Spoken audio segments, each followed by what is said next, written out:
Hey guys, thanks for here. Muruga பக்தர்கள் மாநாடு. முருக பக்தர்கள் மாநாடு. முருகனுக்கு ஏன் மாநாடு நடத்தணும்? தமிழ்நாட்டில் இருக்கோம், முருகன் தானே முதன்மை கடவுள் அப்படிங்கிற கேள்வியே எழுற அளவுக்கு இப்போ நிலைமை மாறிவிட்டது. இந்துக்களுக்கு எதிரான எதிர்ப்பு, வெறுப்பு அப்படிங்கிறது அதிகமாயிட்டோ அப்படிங்கிறது ஒரு முக்கியமான கேள்வி. அதனால தான் இங்கே கேட்கப்பட வேண்டிய விஷயங்கள் இருக்குது. அதுக்கு முன்னாடி நம்ம இந்த முருக பக்தர்கள் மாநாட்டை பற்றி பேசுறதுக்கு முன்னாடி இப்போ சில நாட்களுக்கு முன்னாடி நடந்த சீமான் அவருடைய போராட்டத்தை பற்றி பேச வேண்டியது முக்கியமாக இருக்குது. சீமான் அவர்கள் திருச்செந்தூரில் நடைபெறக்கூடிய குடல் முழுக்கு, அந்த கும்பாபிஷேகம்ங்கிறது தமிழில் ஓதப்படணும் அப்படிங்கிறாரு. அவர் அவர் போராட்டம் நடத்தினாலேயோ என்னமோ 2 நாள் கழிச்சு தமிழக அரசு ஒரு அறிவிப்பான வெளியிடுறாங்க. இந்த மாதிரி குடமுழுக்கு தமிழிலும் நடைபெறும். எனக்கும் அங்கே தான் இருக்குது, அது என்ன தமிழிலும் நடைபெறும்? தமிழ்நாட்டில் தமிழில் நடைபெறல, என்ன பிரச்சனை? தமிழிலும் நடைபெறும் என்ன பிச்சையாக போடுறாங்க?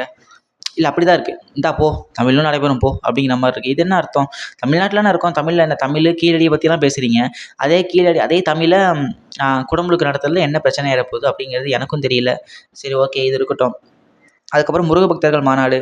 முருக பக்தர்கள் இந்துக்கள் எழுச்சியோட அதிகமாக முருகபக்தர் மாநாடு நடக்கிறதுக்கு முன்னாடியே நிறைய பேர் அங்கே போய் விசிட் பண்ணுறாங்கங்கிற நியூஸ்லாம் வருது. முருக பக்தர்கள் மாநாடு இப்போயே பயங்களும் ஆரம்பிச்சிட்டு. ஃபஸ்ட்டு இயக்குனர் அமீர் அவர்கள் மதம் அரசியலுடன் கலந்து வரக்கூடாது அப்படிங்கிறாப்புல. நீங்கள் சாதியை வச்சும் மதத்தை வச்சும் தான் அரசியல் இருக்குது இல்லையா?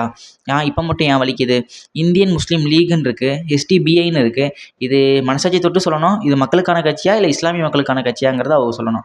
இல்லைப்பா அது மக்களுக்கான கட்சி தான் அப்படின்னு சொன்னால் இந்து முன்னணியும் மக்களுக்கான கட்சின்னு சொல்கிறத அவங்க ஏற்றுக்கிட்டு தான் ஆகணும். நான் சொல்கிறது ரைட்டு தானே? எஸ்டிபிஐயும் இஸ்லாமிய மக்கள் கட்சியும் பொதுவான கட்சி அப்படின்னா இந்து முன்னணியும் பொதுவான கட்சின்னு சொல்லலாம்ல, பிஜேபியும் பொதுவான கட்சின்னு சொல்லலாம்ல. அதில் ஏதாவது மாற்று கருத்து இருக்கா? இல்லை ஒன்று. அடுத்து எம்பி திருமாவளவன் அவர்கள் திருப்பரங்குன்றம் மலைக்கு போய் சாமி தரிசனம் பண்ணார், சந்தோஷம். நீங்கள் பண்ணது ரைட்டு, பண்ணிவிட்டு எதுக்கு கோயிலுக்குள்ளேயே திருநார் அழிக்கணும்? உங்களோட வெறும் கடவுள் மறுப்பு சிந்தனையே காமிக்கிறீங்க, சனாதன ஒழிப்புன்னு சொல்கிறீங்க. நீங்கள் எதுக்கு வரணும்? அது உங்கள் இஷ்டம். நீங்கள் கோயிலுக்கு வந்து சாமி கும்பிடுங்க. நீங்கள் நம்புகிற மாதிரி தெரியலை. இந்துக்கள் அதிகமாக வராங்க, இந்துக்கள் ஓட்டு வேணுங்கிறதுக்காக வர்றீங்களா? நீங்கள் அதுக்காக எவ்வளோ போய் சொன்னாலும் தான் ஓட்டு போடுவாங்க. அப்புறம் எதுக்கு நீங்கள் வர்றது சரி, திருநார் வைக்கிறது சரி, திருநார் அவ்வளோ வெயிட்டாக இருக்க போதா இல்லை ஏதாவது ஆட்சி பண்ணி இருக்க போதா? ஏன் கோயிலுக்குள்ளேயே அழிக்கணும்? இது எனக்கு புரியல. அதாவது நீங்கள் கோயிலுக்குள்ளே வர்றீங்க, வந்து திருநார் அழிச்சு நீங்கள் உங்களோட எந்தூசியாஸ்ட்டையும் உங்களோட ஐடியாலஜியை நீங்கள் நிலைநிறுத்தணும்னு பார்க்குறீங்களா? எனக்கு தெரியலை. திருமாவளவன் அவர்களுக்கு தெரியுமான்னு தெரியல. நான் பார்த்த வரைக்கும் சொல்கிறேன். நான் ஒரு 22 வயசு பையனாக பார்த்து சொல்கிறேன். இந்த ரிலீஜியன் கன்வெர்ட்டுன்னு ஒன்று விஷயம் இருக்குல்ல, இந்த மதம் மாற்றம் இருக்குல்ல, அதனால் அதிகமாக பாதிக்கப்பட்ட மக்கள் பறையர் சமூக மக்கள். இது ஆமாவா இல்லையா? நான் சொன்னதில் மாற்று கருத்து இருந்தால் மன்னிச்சிடுங்க, நீங்கள் கமெண்ட் தட்டுங்க, ஒன்றும் பிரச்சனை இல்லை. ஆனால் நான் பார்த்த வரைக்கும் சொல்கிறேன், அதிகமாக பாதிக்கப்பட்ட மக்கள் இந்த கீழ்த்தரத்தில் உள்ள இந்த பறையின மக்களும் இன்னும் சில சமூக மக்கள் மட்டும்தான். அதுலேயும் முக்கியமாக பறையின மக்கள். இதை திருமாவளவன் அவர்கள் ஏற்றுக்கிறாரா இல்லையா அப்படின்னு எனக்கு தெரியல. ஆனால் அதுதான் உண்மை அப்படின்னு நான் நம்புகிறேன். என் சைடு நான் பார்த்த வரைக்கும், நான் அப்சர்வ் பண்ண வரைக்கும் நான் சொல்கிறேன். சரிங்களா? அதுக்கப்புறம் பார்த்தீங்கன்னா டிஎம்கே, நாங்கள் தான் முருக பக்தர்கள் மாநாடு, நாங்கள் அகில உலக முத்தமிழ் முருகன் மாநாடு நடத்தணும்னு சொன்னீங்க. தமிழில் மாநாடு நடத்த மாட்டேன்னு சொல்கிறீங்க. கேட்டால் ஸ்டாலின் அவர்களோட பழைய வீடியோலாம் இருக்குது. அதாவது இந்து முறைப்படி நடத்துகிற அசிங்கம்னு சொன்னீங்க. சனாதன ஒழிப்பு பற்றிலாம் பேசினீங்க. இப்போது இந்துக்கள் ஓட்டு மட்டும் வேணுமா? நான் கேட்கல. இது தமிழக அரசியல் மதம். பெரும்பாலும் இந்த திராவிட கட்சிகள் சொல்கிற விஷயம் ஒரு விஷயம். தமிழகம் வந்து இந்த மத மாற்றத்தை நோக்கி போகுது, மத அரசியல் தமிழ்நாட்டுக்குள்ளே வந்துவிடக்கூடாது, காலை ஊனவிடக்கூடாதுன்னு சொல்கிறீங்க. நான் என்ன சொல்கிறேன், நீங்கள் ஒரு 10% இருக்கிற மக்களுக்காக நீங்கள் அரசியல் பண்ணுறீங்க. சிறுபான்மையின மக்கள்னு சொல்கிறீங்க. அப்போ 90% இருக்கிற மக்களும் ஏன் அவங்களுக்காக அரசியல் பண்ணக்கூடாதா? அதுதானே முழுமையான அரசியலாக இருக்கும். நீங்கள் அதை கையில் எடுக்கிறப்ப இதை ஏன் கையில் எடுக்கக்கூடாதா? 1%, 1.5% இருக்கிற சாதி, ஒரு தொகுதியில் 1.5% இருக்கிற சாதி இருக்கிற மக்களுக்கு கூட நீங்கள் சோசியல் இன்ஜினியரிங் பண்ணி அவங்க ஓட்டை வாங்குறீங்க. ஏன் 90% இருக்கிற மக்களுக்காக எதுவும் பண்ணக்கூடாதா? நீங்கள் வெளிப்படையாக சொல்கிறீங்க, நாங்கள் இந்தி எதிர்ப்புங்கீங்க, சனாதன ஒழிப்புன்னு சொல்கிறீங்க. நான் புரிஞ்சுக்கிட்டது அதான்ப்பா. நீங்கள் என்னப்பா சனாதன ஒழிப்பும் இந்து ஒழிப்பும் ஒன்றா கேட்குறீங்க? என்னை பொறுத்த மட்டும் சனாதன ஒழிப்பும் இந்து மதத்தை பொறுத்த ஒழிப்பும் ஒன்று தான். சனாதனம்னா என்ன? திராவிடம் என்னன்னு கேட்டால் உங்களால் சொல்ல தெரியாது. ஆனால் சனாதனம் என்னன்னு கேட்டால் நான் சொல்கிறேன், எனக்கு புரிஞ்ச ஐடியா சொல்கிறேன்னே. ஒரு மதத்தை, இந்து மதத்தை பின்பற்றி அறத்தின் வழியில் நிற்பது. எந்த மதமுமே அவங்கள தப்பு செய்ய சொல்லலை. கிறிஸ்தவமாக இருக்கட்டும், இஸ்லாமாக இருக்கட்டும், அதில் எந்த மாற்று கருத்தும் கிடையாது. ஆனால் சனாதனம் அப்படிங்கிற வேர்ட் பார்த்தீங்கன்னா, இந்து நெறிமுறைகளின்படி அற வழியில் நின்று வாழ்வது, இதுதான் சனாதனம். இதுதான் நான் கேட்டதும் புரிஞ்சதும். சரியா? இப்படி சொல்கிறேன். அப்படிங்கிறப்ப நீங்கள் அதை ஒழிக்கணும்னு சொல்கிறது எப்படி? நீங்கள் சொல்கிறீங்கல்ல ஒழிக்கணும், கடவுள் மறுப்புங்கிறீங்கல்ல. கடவுள் மறுப்புங்கிறதும் இப்போ திராவிட கட்சின்னு சொல்கிறாங்க, கடவுள் மறுப்புன்னு சொல்கிறீங்க. நீங்கள் பெரியாரிஸ்ட்னு சொல்கிறீங்க. கடவுள் மறுப்பு, ஜீசஸும் கடவுள் தானே, முகமது நபிகள் கடவுள் தானே. அப்போ அவங்களையும் நீங்கள் மொத்தத்துலேயும் கடவுள் மறுப்பை தானே ஒழிக்கணும். அது ஏன்னா இந்துக்களுக்கு மட்டும் எதிராக மட்டும் கடவுள் மறுப்பு, கடவுள் ஒழிப்புங்கிறது, தேர்தல் வந்த பிறகு 90% இந்துக்களுங்கிறது, இது என்ன? இதெல்லாம் ஏற்று இப்போ இந்து முன்னணி அவங்க வந்து முருக பக்தர்கள் மாநாடு நடத்துகிறாங்க. அவங்க ஓப்பனாக சொல்லிட்டாங்க, இது வந்து அரசியல் மாநாடு கிடையாது. நான் ஒத்துக்கிறேங்க. பிஜேபி ஓப்பனாக சொல்கிறாங்க, நாங்கள் வந்து இந்த மாதிரி நாங்கள் இந்து கட்சி தான், நாங்கள் வந்து சங்கி தான், நாங்கள் தான் நடத்தணும், என்ன போக சொல்ல போகிறாங்க. அப்புறம் எதுக்கு உங்களுக்கு வலிக்குது? அப்புறம் எதுக்கு உங்களுக்கு வலிக்குதுன்னு நான் கேட்குறேன். 90% மக்கள் நீங்கள் என்ன சொல்கிறீங்களா, இத்தனை நாளாக 90% மக்களை முட்டாளாக்குறீங்க. அதாவது அவங்களே வஞ்சிறீங்க, அவங்க ஓட்டையே வாங்குறீங்க. இப்போ வந்துட்டு இல்லை அப்படி கிடையாது, இப்படி கிடையாது, முருகபக்தர் மாநாடு அரசியல் மதம்னா என்ன பேச்சு? அமீர் அவர்களுக்கு தெரியாதா? அமீர் அவர்கள் ஒரு உண்மையை சொல்லி ஆகணும். இந்து முஸ்லீம் லீக்கும் எஸ்டிபிஐயும் இஸ்லாமிய கட்சியா இல்லை பொதுவான கட்சியா? அவங்க இஸ்லாமிய மக்கள் நலனுக்காக அவங்களோட போய் அவங்க கொள்கைகள் எடுத்து படிங்க. அவங்க கட்சியோட அரசியல் கொள்கை, கோர் கொள்கை இருக்கும், அதை எடுங்க. அதில் இஸ்லாமிய மக்கள் சம்மந்தப்பட்டு இருக்கா, இல்லை பொதுவானதாக இருக்கா? நீங்கள் சொல்லுங்கள். நீங்கள் சொல்லுங்கள். அவங்க வக்ஃபோட மட்டுமே பற்றி நான் சொல்கிறேன், அவங்க கடந்த பல வருஷங்களாக வக்ஃபோட மட்டும்தான் பேசுகிறாங்க. இதான் உண்மை. இப்போ இந்த வக்ஃபோர்டு திருத்த சட்டம் வந்ததுலேருந்து அதை பற்றி மட்டும்தான் பேசுகிறாங்க.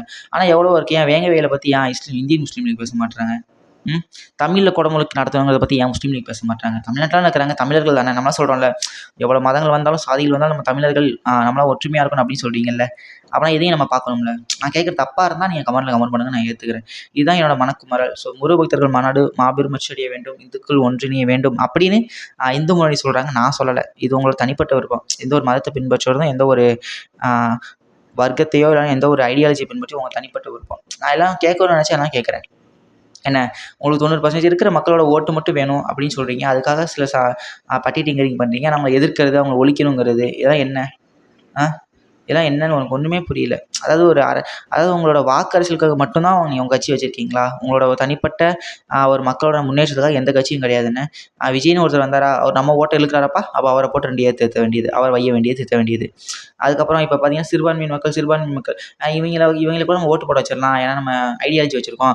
சிறுபான்மையின் மக்களை வச்சு ஓட்டை வச்சு தான் அந்த 10% ஓட்டை மட்டும் ஜெயிக்க வேண்டியன்னு சொல்லிட்டு கண்ணிமை போல பாதுகாப்போம், நாங்கள் அவங்கள மட்டும் தான் பார்ப்போம் சொல்ல வேண்டியது. இப்போ வந்துட்டு கடைசியில் வந்துட்டு 90% எங்கள் கட்சியில் இந்துக்கள் மட்டும் தான் இருக்கான்னு சொல்ல வேண்டியது. இதெல்லாம் என்ன, இது ஒன்றும் புரியல. ரைட்டு தானே? நீ உண்மையிலே கோர் ஐடியாலஜி இருந்தால் கோர் ஐடியாலஜி பண்ணி இருங்க. நாங்கள் பெரியாரிஸ்ட்டுப்பா, நாங்கள் மதத்தை விருப்பப்பட்டோம், ஒரு வார்த்தை சொல்ல வேண்டியானே. நீங்கள் கோர் ஐடியாலஜி இருந்தால் நான் கேட்குற ஒரே வார்த்தை கேட்குறேன், திமுக சொல்லலாம்ல, தம்பி நாங்கள் இந்த மாதிரி எங்களுக்கு மதம் மாற்றம், எங்களுக்கு மதத்தின் மேல் நம்பிக்கை கிடையாது, நாங்கள் பெரியாரிஸ்ட்டு, நாங்கள் முன்னேறிட்டோம், நாங்கள் சொல்கிற மாதிரி நீங்கள் செய்யுங்க, எங்களுக்கு நீங்கள் மதத்தை பின்பற்றலாம்னு உங்கள் ஓட்டை எனக்கு தேவையில்லைன்னு சொல்கிற திராணி, தைரியம், தெம்பு இருக்கா? இதை நான் சொல்ல வேணாம், அவங்களே சொல்லட்டும். இதுதான் சரி. இதெல்லாம் எதுக்கு இப்போ பேசுகிறீங்க? முருகபக்தர் மாநாடு தான் டைட்டில் வச்சுருக்கீங்கன்னு நீங்கள் கேட்கலாம். முருகபக்தர்கள் மாநாடை பற்றியும் பேச வேண்டியது. முருகனை சுற்றி தான் இந்த அரசியல் நடக்குது, தமிழ் கடவுள் முருகனை சுற்றி தான் அரசியல் நடக்குது. அவர்கள் ஆட்சியில் இருக்காங்க, கீழடியை பற்றி பேசுகிறாங்க, தமிழில் குடமுழுக்கை பற்றி பேச மாட்டேங்கிறாங்க. இது என்ன விஷயம்னு எனக்கும் புரியல. சரி, ஓகே. இந்த முருகபக்தர்கள் மாநாட்டில் மிகப்பெரிய அளவில் நாளைக்கு கூட்டம் கூட தான் போகுது, அது நடக்க தான் போகுது.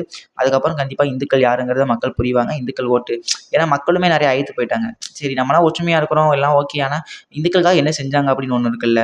மற்ற மாநிலத்தை பார்க்கும்போது, தமிழ்நாட்டை பார்க்கும்போது அதிகமான கோயில்கள் இருக்குது, அதிகமான இந்துக்கள் இருக்கிறாங்க. ஆனால் என்ன செஞ்சாங்க, என்ன பண்ணாங்கன்னு கேட்டால் 0 தான். ஸோ கண்டிப்பாக அந்த முருகபக்தர்கள் மாநாடு எனக்கு தனிப்பட்ட வகையில் எனக்கு மதத்தை சார்ந்து யார் மேலேயும் விருப்பு கிடையாது. ஆனால் எனக்கு முருகபக்தர்னா தமிழின கடவுங்கிற வகையில் முருகரை கும்பிட்றதா இல்லைலாம் சொல்லலை. ஸோ முருகபக்தர்கள் மாநாடு வெற்றி அடையட்டும். மக்கள் வந்து கூட்டமாக நான் கூட தான் போகிறாங்க. அதை பார்த்துட்டு கண்டிப்பாக 2026 கண்டிப்பாக ஒரு மாற்றம் நடக்கும் அப்படிங்கிறத நம்புவோம். இது வரைக்கும் நீங்கள் வீடியோ பார்த்தீங்கன்னா ரொம்ப நன்றி. இந்த வீடியோவில் எந்த ஒரு கட்டும் எந்த ஒரு எடிட்டுமே இருக்காது. எதுக்காக பார்த்தீங்கன்னா அப்பனால் மட்டும்தான் நான் அவங்களோட தெளிவாக பேச முடியும் அப்படிங்கிற ஒரு காரணத்திற்காக மட்டும்தான். தயவுசெய்து இந்த வீடியோ பார்த்தீங்கன்னா ஷேர் பண்ணுங்கள், கமெண்ட் பண்ணுங்கள், லைக் பண்ணுங்கள், சப்ஸ்கிரைப் பண்ணுங்கள். தேங்க்ஸ் ஃபார் வாட்சிங் திஸ் வீடியோ. தேங்க்யூ.